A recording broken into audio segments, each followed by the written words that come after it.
విజయవాడ కనకదుర్గమ్మ తల్లి కోవెల్లో రాజద్వారం మీద ఇప్పటికీ ఈ పద్యం రాసి ఉంటుంది. నాకు అక్కడికి వెళ్ళినప్పుడల్లా పోతన గారు జ్ఞాపకానికి వచ్చి పొంగిపోతుంటాను.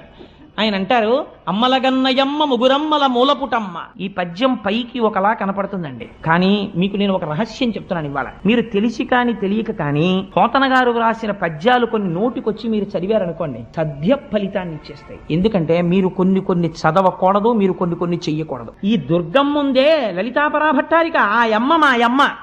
ఇప్పుడు ఏం చెయ్యాలి? నాకు కృపాభినిచ్చుట, నాకు దయతో ఇవ్వాలి. నాకు అర్హత ఉందని ఇవ్వక్కర్లేదు, నాకు ఇచ్చేయాలి దయతో. ఏమిటివ్వాలి? మహత్వ, కవిత్వ, పటుత్వ సంపదల్.